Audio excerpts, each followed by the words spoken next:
امروز نمایندگی از یه نفر میخوام با مردم یه قرارداد عجیب و غیر معمول ببندم. قراردادی که شاید هیچ کدومتون نتونید بهش نبگید و اگه قبول کنید زندگیتون از این رو به اون رو میشه. پس آخر این ویدیو رو نگاه کنید. خیلی خوش آمدید. خوشحالم.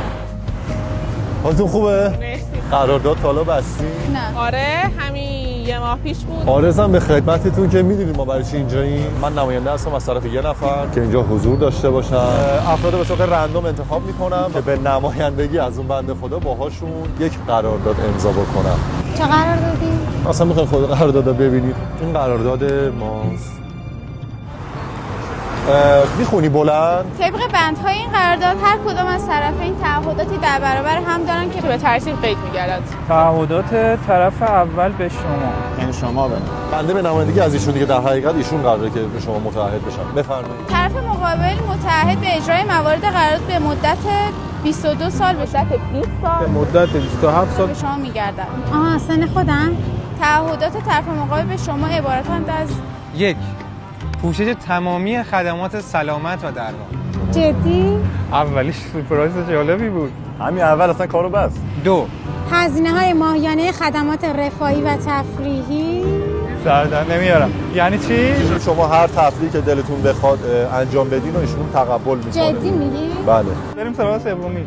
3. هزینه‌های مربوط به تحصیلات پایه و در صورت نیاز تکمیلی. پایه که فکر کنم تا دبیرستان بشه، تکمیلی هم دانشگاه و بله خوبه. 4 هزینه‌های پوشاک مصرفی سالانه. خوبه؟ اینو دیگه خیلی هست. اوه احساس می‌کنم نقشه کشیدین تو ذهنتون که شما خندیدین. نمیدونم چی بگم. 5. هزینه‌های وعده‌ها و میان وعده‌های غذایی مورد نیاز روزانه. ناهار و شام و عصرانه و این هم میخوام. من باشگاه میرم تخم مرغ بخورم. همه چیو بخوام تموم. 6. تامین مسکن مورد نیاز. این خیلی زیاده. خیلی چیز خفنیه. شبیه لاتاریه. چرا واقعا یه نفر باید تمام هزینه‌های زندگی یه نفر به عهده بگیره؟ یه نفر پیدا شده این کارو میخواد بکنه دیگه. نمیگم کلاهبرداریه ولی والا باید ببینید طرف مقابل از ما چی میخواد. خب ورق بزنید.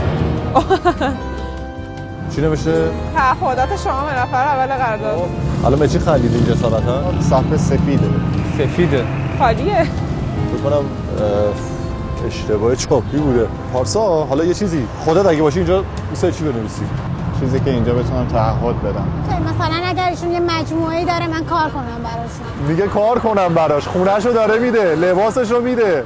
نمیدونم تفریح خورد و همه چی کار می‌کنه براش کنم؟ من واقعا نمیدونم چیکار کنم. بیشتر از قانون کار 15 ساعت کار میکنم. باز عادلانه نیست. شما اگه 15 ساعت من توی شرکت کار بکنم مسکن رایگان کسی بهم نمیده. این برای وزنه اینقدر سنگینه، من چقدرم تو این بذارم این نمیرسه به این. حالا اگه من به شما بگم به قصد و به عمد این سفر رو سفید گذاشتم، ایشون یه طرفه میخواد فقط این خدمات رو خدمت شما ارائه بدم، هیچی از شما نمیخوام.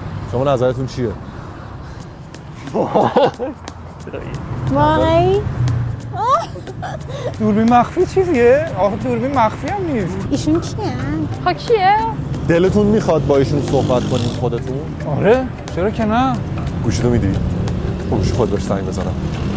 بگین شماره‌اشو. میشه خودم بگیرم؟ متشکرم. ببین تو این فاصله میخوام ببینم میتونی حدس بزنی کیه؟ تا من حالا این شمارهشو میزنم. کیه؟ قطعاً میشناسینشون. حدس میزنم خیلی آدم ثروتمندی باشه. بازیگری چیزیه. محمد رضا گلزار؟ این شجریانه. بیرانوند. علی دایی مثلا. این ژینا گل من خونده بود اون نیست. احسان علی خانیه. برنامه ماحصل نیست که اینجا خانوم. قرارداد رفت زیر سوال. قدیمیه.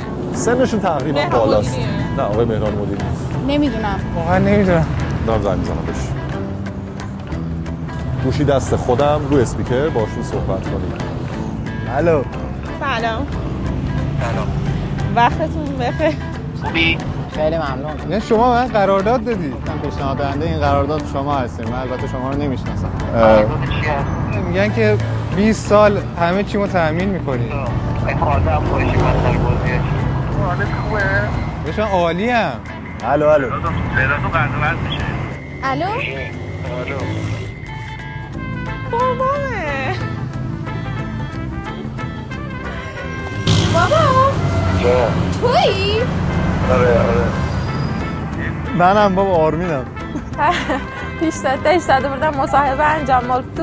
قربونت بشم. به زنگ میزنم نگران نشو. باش میام میبینمت دیگه. قربونت مرسی خدا.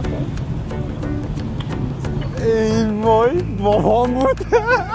خدای من 19 سال داره مسکنتو میده، پوشاکتو میده، هزینه‌هاتو میده، بعد نمیشناسیش. واقعا همین، یعنی غیر از بابام کسی دیگه ای نمیتونه این کارا رو برام بکنه. واقعا دلم تنگ شد فراز ها. تو با اون دوربین هر چی دوست داری بهش بگو. خیلی دوست دارم. اگه من برگردم عقب و حق انتخاب والدینم رو خودم داشته باشم بازم تو رو انتخاب میکردم که پدرم باشی. دستتو میبوسم. دوست دارم، جات همیشه تو قلبم.